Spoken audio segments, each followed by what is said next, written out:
Okay, electrical network analysis. So today we will find the admittance matrix using the pi network. Okay, this is a pi network. So we have two nodes V1 and V2 and three impedances ZA, ZC and ZB. Okay, the current I1 is flowing from the source V1 and the current I2 is flowing from the source V2. Okay, so when this current is reaching this node V1, it will divide in ZA and ZC.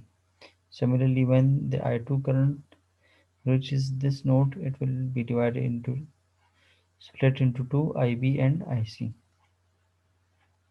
Okay, so now we have two nodes, so we will apply KCL on these two nodes. Okay, so I1 is the only current to the node 1, and IA and IC are the leaving current for this node. So I1 is equal to IA plus IC.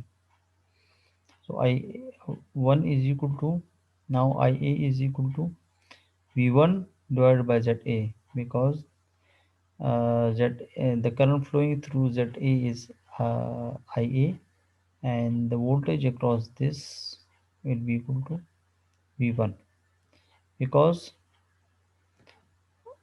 there is no drop over here, so the same voltage will be appear across this branch. Okay, and similarly this V2 will appear over here because no voltage drop is occur between these two points. So now I see this is V1, this is V2. The current is flowing on this side for the node 1, okay. So it means this is a high potential and this is low potential. So you will subtract the voltage from the high voltage minus low voltage. So V1 minus V2 divided by ZC. Okay, V1 minus V2 divided by ZC. Taking V1 common, V1 is equal to 1 over ZA plus 1 over ZC plus minus 1 over ZC. So 1 over ZA is actually the YA admittance. So YA plus YC, and this is equal to minus YC, equation number 1. Now KCL on 2. I2 is the entering current, IB and IC are the leaving current. Okay, so I2 is equal to IB plus IC. IB is equal to V2 divided by ZA. Okay, and now for the node 2, the current is flowing on this direction. So in this case, V2 will be at high potential and V1 will be at low potential. So now for the node 2, we will subtract V1 minus by from V2. So V2 minus V1. Okay, V2 minus V1 for ZC. So for V1, arranging the equation V1 minus 1 over ZC, and taking V2 common from these two, solving the bracket. Okay, and so we will get 1 over ZB plus 1 over ZC. Okay, reciprocal are the admittances. So now the admittance matrix is ready. Here is the admittance matrix. Okay, YA plus YC minus YC minus YC, YB plus YC. Okay, now switching to the ABCD parameters. Okay, so first of all, for ABCD parameters, you must know the generalized constant equation, okay, which will be helpful to find the A, B, C and D parameters for the T and the pi network. Okay, so here we have taken the T parameters. The generalized equation are V1 and I1. Means these are the voltage and the current of port 1. Okay, 1 represent port 1 and the 2 represent port 2. Okay, so on this side we will have uh, the parameters of port 2. Okay, so a v2 plus b I2, this is equal to v1, and for I1, this is the second equation. I1 is equal to c v2 plus d I2. So we have to find this a b c d parameters. These are actually the constant values,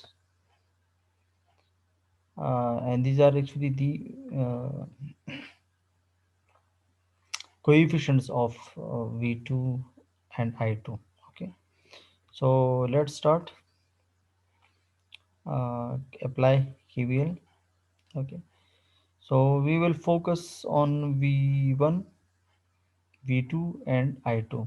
So for this equation, okay, in order to find a and b, the equation must have v1, v2 and I2. No extra variable will be allowed to find a and b parameter. If we have I1 in this equation, so we will remove I1. We have to replace I1 by these parameters. So for in order to find a and b, the equation must have v1, this v1 and v2, v2 and I2. Okay, these are the desirable and acceptable variables for finding a and b. And now for finding c and d, we have to use this equation, and the acceptable variables are different. Here we have I1, v2 and I2. So if we have any extra variable other than these for the A and B, so we have to replace it by V1, V2 and I2. Okay, no issue of the constant values, only the variable will be replaced. So apply. So let's start for A and B parameters first. Loop 1. So apply the KVL. Let's suppose the voltage drop at this point is Vx, and the current flowing through this branch, ZC branch, is Ix. So apply KVL.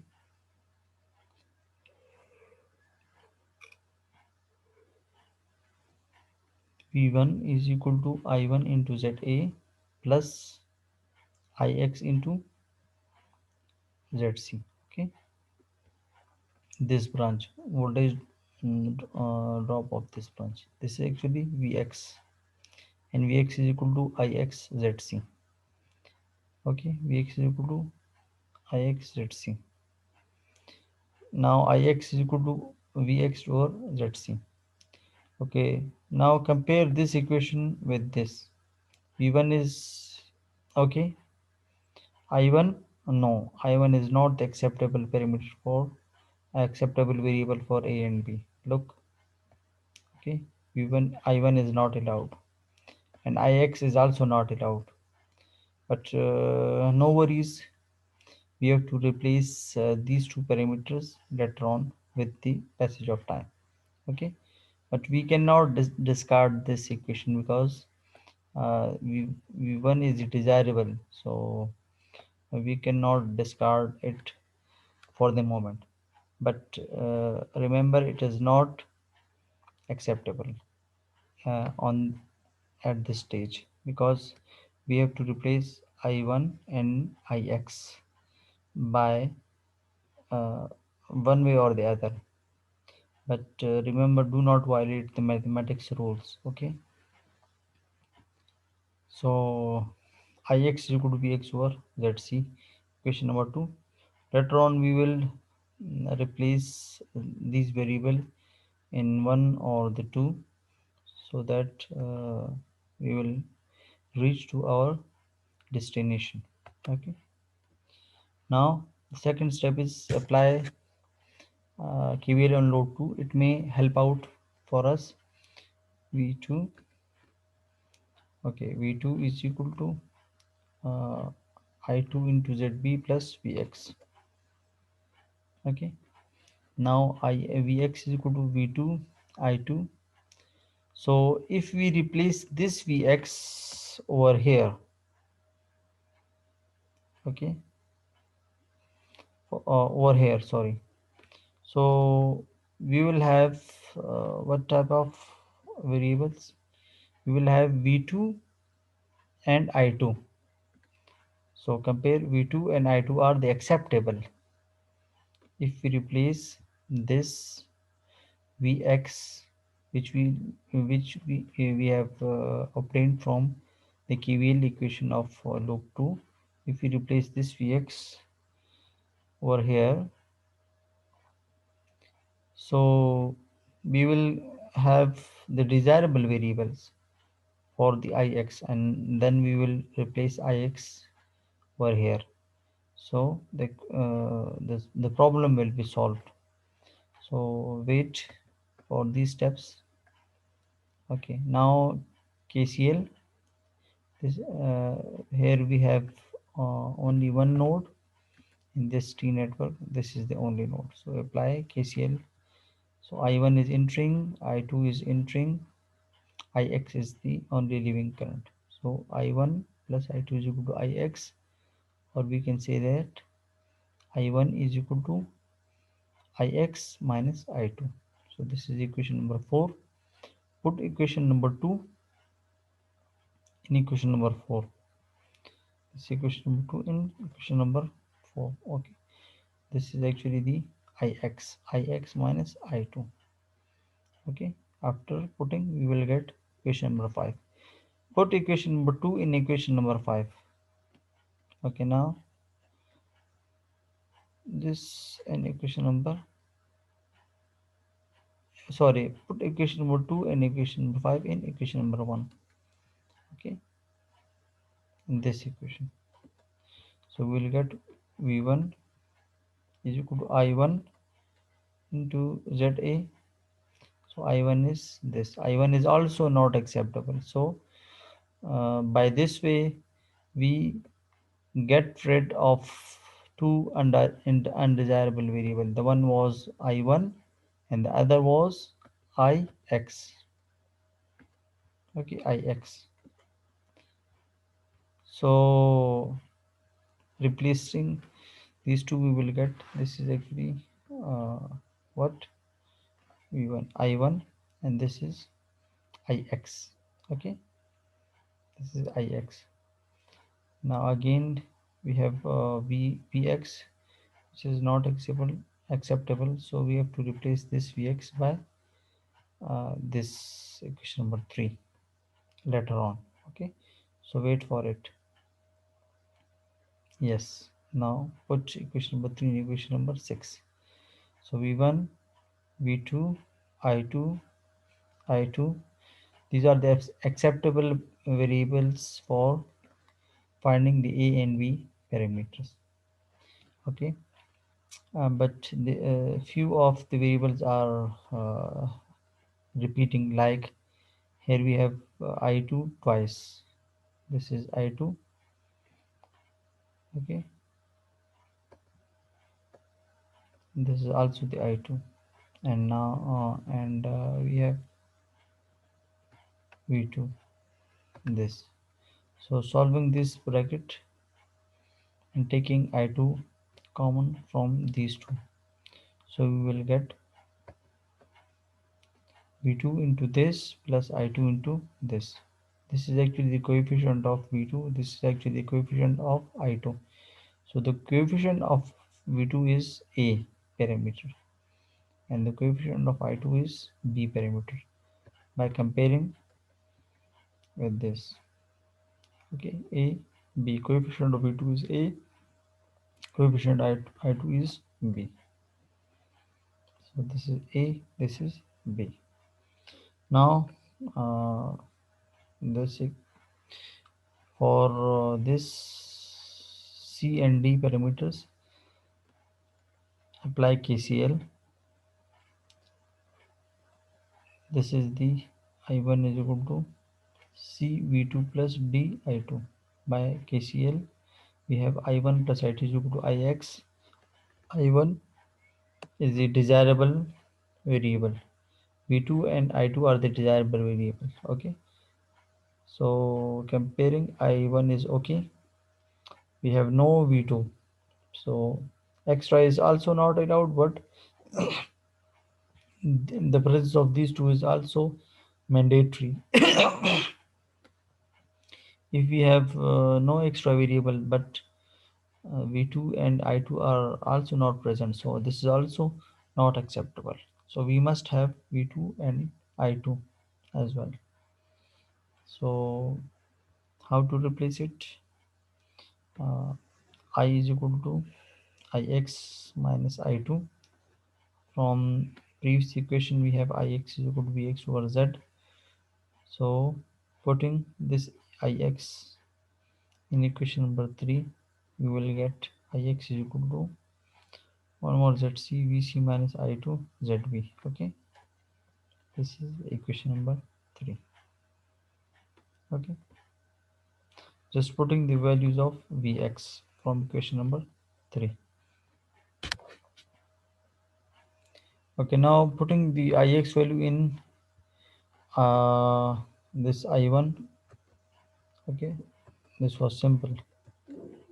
This I1 is equal to Ix minus I2. I2 is okay. Okay, I2 is okay. I1 is also okay, but we have to replace only Ix by this. Okay, so over Z2 V2 minus, solving the bracket and taking I2 common because we have 2 times I2. So we will get I2 is minus ZB over ZC minus 1. Okay, so the coefficient of Z2 is C and the coefficient of I2 is D. So by this way we have find A, B, C, D parameters. Now if we have the example of this 2 plus J3, 2 plus J3 and minus J8. This is ZA, ZB and this is ZC. We have already find this A, B, C, D parameters. So directly putting the values, A is 2 plus J3, B is also 2 plus J3. So ZA plus ZB divided by ZC. Okay, so you will get this. Now B, we have this formula, so putting the values, you will get this. Sorry, this. Okay, and C is equal to 1 over ZC. 1 over ZC is minus J8. Okay, ZC is minus J8. Putting the values, we will get this. D is minus ZB minus ZC over ZC. Putting the values, ZC, we will get this. Okay, simple arithmetic. Now the question is find the Y parameters for the pi network. So from the Y matrix YA plus YC minus YC, which we have studied here. Okay, from this pi network. Okay, so for the pi network, find this. To find the Z parameter for this T, this is your homework. This part is your homework. Simple.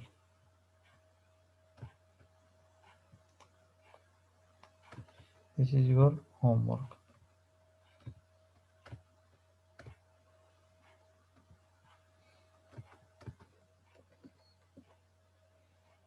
Okay, Z Y parameters YA plus YC minus YC minus YC YB plus YC. Putting the values, these are actually the impedances values. So in the reciprocal format, we will get this. Okay.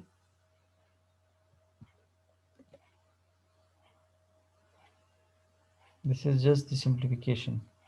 Okay.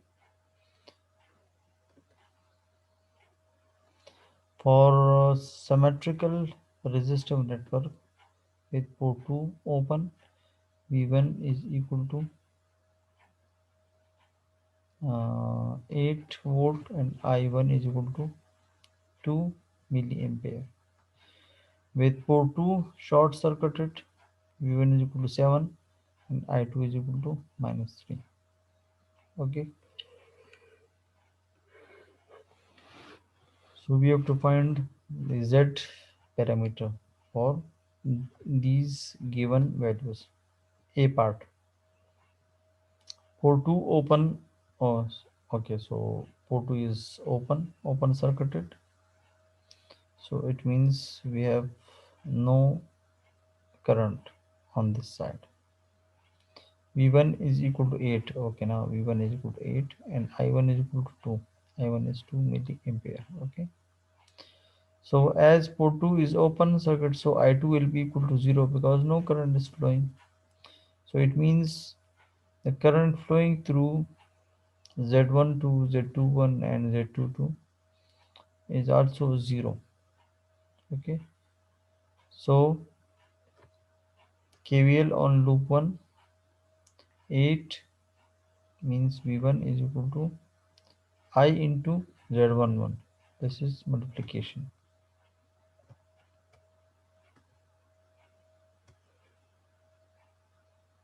Okay. So and I2 into Z12. So I2 is 0.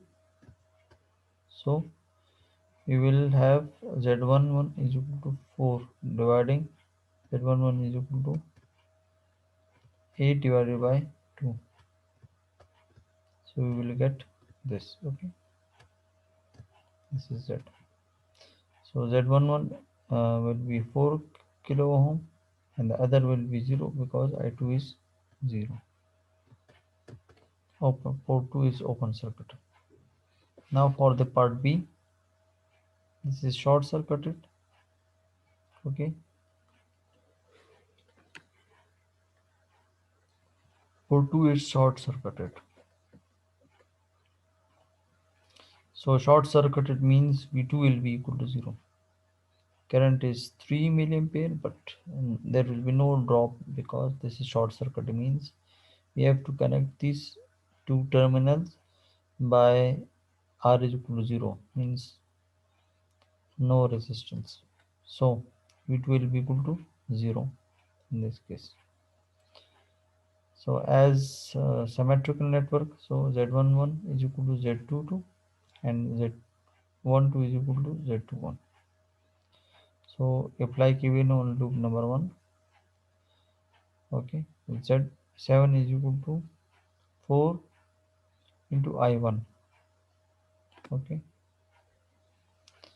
plus Z12 into minus 3. This is equation number 1. 4 is actually Z11, which we have find from here. So Z11 into I1 plus Z12 into I2. Now I2 is given, that is 3 milliampere. Okay. So as the direction is opposite, rather it is given in the question as well. Okay. So now KVL on loop 2, we have no voltage. So 0 is equal to Z12 I1 plus 4 into means Z11 into I2. Okay. Z22 into I2.